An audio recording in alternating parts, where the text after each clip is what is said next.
What's up, YouTube? Welcome back. I want to talk to you about dry fire today. Specifically, I want to tell you that in my opinion, dry fire is not necessarily necessary. So I have two different firearms I'm going to be using to demonstrate this point today. So here's the Glock 17, and here's going to be a dry fire.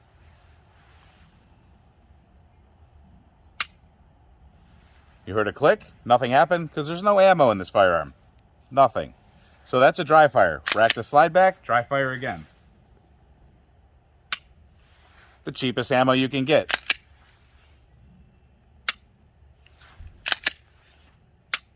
Now, they say you're supposed to do this 80% of the time. That's why I hear all the time. 80% of your training should be dry fire. 80%, 80%, 80%. I hear people talk about this all the time amongst themselves, in the forums. I hear instructors say it all the time. I personally totally disagree with that. Here's an M&P Shield 9mm, and here's what real live fire looks like. So, there's a big difference, as you can tell. Well, guess what? Your brain knows the difference too.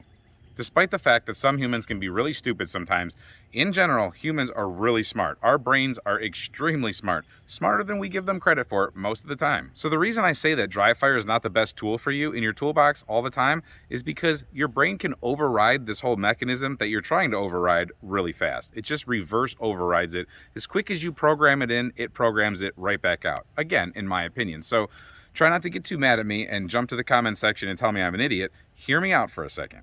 I see a whole lot of people, the more tactical they are, the more you're going to see this. Constantly drop leg holsters or whatever, outside waistband holsters, whatever they're set up, and you'll see them. Maybe you have friends like this, maybe you do this yourself, maybe you've been taught to do this, but constantly drawing, aiming, dry fire. Drawing, aiming, dry fire. And they go through the sequence over and over and over again. Now, I'm not talking about laser trainers or any of the Mantis systems or anything like that. Let's totally separate that out of this game. So if you still watch to this point without angrily commenting, I shouldn't hear that out of you about, oh, but the Mantis system. So that's totally different. And we'll talk about that in a different video. And we'll also talk about actual laser trainers that just give the brief dot. That's different. But for the most part, dry fire, when I use dry fire with students that I've taught, or when I'm using it for myself, it's just to break the cycle in my head. We know there's an explosion that's about to happen at the end of this gun.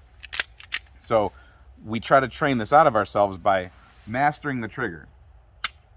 And that's all well and good. Camera guy's gonna focus in on the front of this gun here. You're gonna see the front sight and you're gonna see some of the trigger. And when I pull the trigger, you shouldn't see the front sight move at all. It should be very still.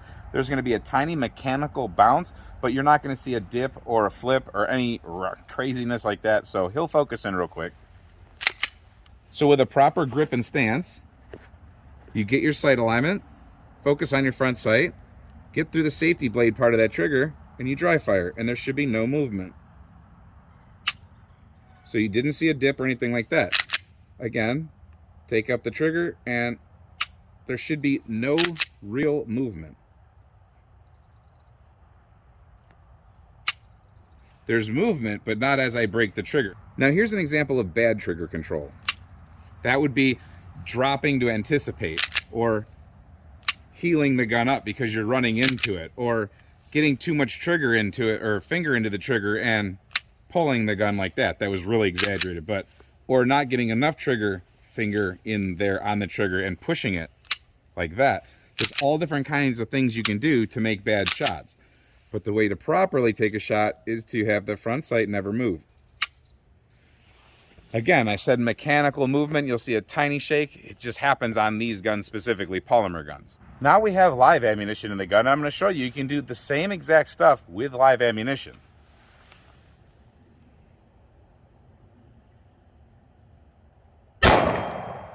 So let's take a look at the shot really quickly.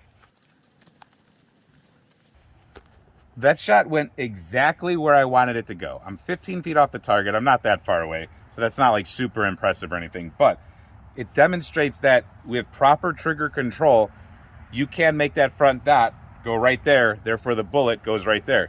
It's all a matter of where this front dot is when you pull that trigger. If you dip down, that bullet's going to go here. If you heel up, that bullet's going to go here. And at distance, it's going to exacerbate itself. But up close, you don't see a whole lot, but you'll still see deviations. You saw me come off with a shield because I took a sloppy shot. This, I took my time. I'll repeat it a couple times for you. And as I do it, camera guy is going to focus in on the trigger. So I'm going to teacup this gun for demonstration purposes so that you can see this trigger.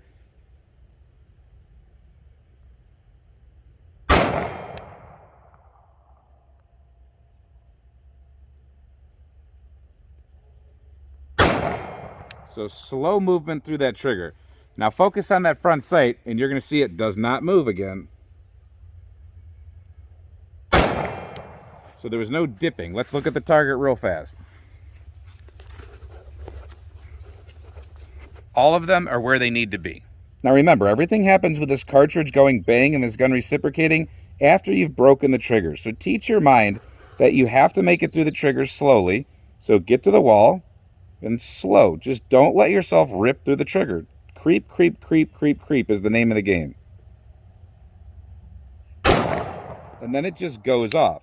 Now if you really quickly jerk it,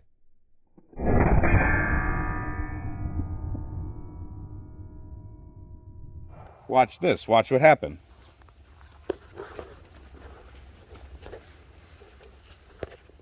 That shot that I ripped the trigger on automatically pulled down.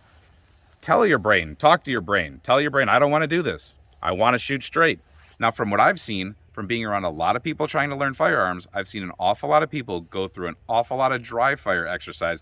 And as soon as they get a live bullet back in the gun again, or a live cartridge, they press out and wham. They'll just all day long. And then as soon as there's a bullet in there again, a cartridge, they're gonna dip it down. You have to train yourself with live rounds. There's nothing like having this thing go off in your hand. Your brain knows there's about to be an explosion and it does not want it to happen. The best way to get over that is to live through it. The only way you're gonna get used to jumping out of a plane is to jump out of a plane. If I get up on this table and jump off of it over and over again and pretend, woohoo, I'm sailing down and jump down like a banana and land, I mean, that only works so much. And then you have to get in the plane and you have to jump out of it. When you're doing martial arts and you're sparring, I mean, and first when you're learning, sure, you smack each other around a little bit and you go easy, but eventually you guys got to punch each other. You guys got to know what it's like to take a punch, to take a choke. When someone's, wrestling you down on the ground, you got to know what it's like to be put in an arm bar. It can't always be baby time. And I'm not saying dry fire is super baby time, but excessive dry fire all the time is baby time, in my opinion. Now, I don't want you guys to get super mad about that. Just accept my opinion. And if you have a different one, I understand. And in the comment section, let me know what you actually think about this. I personally just think that dry fire is kind of used as a tool that an instructor can give you all the time to say, go home and go do this. Because mosquitoes are crazy today. But they're giving you homework and it makes it seem like you're doing something. Go ahead and do some dry fire, but don't make it 80% of your shots. How about this? 80% of your shots or trigger pulls should be live fire. 20% may be dry fire. I say flip that figure completely around. Nothing reproduces or replicates live fire. And trust me, you can do it on the cheap. Get a 22, they're great. Get a Glock 44 if you like Glocks, or get a Taurus, whatever you like, get the 22 version of it. There's usually a 22 version of just about everything, including 1911s. Do it with a 22. Your brain still hears the bang, you still have a flash, you're still shooting a real round, but you can see what your muzzle does. You can see how quickly you can come back on target. And generally, the gun has no recoil, so if you do something wrong on the trigger, you'll see it because it's not bouncing back right away in your face. It's a really good tool to have a 22 to do live fire with. Very cheap, usually. So, hey, live fire with a 22 if you can't afford to constantly do it with the preferred caliber you have. Hope that wasn't too boring. Hope some of you gained something from this. I know a lot of people don't exactly like instructional videos, but for those of you that do like them and have requested them, that's why I do it. So stay safe, have fun, and until the next instructional video, keep shooting.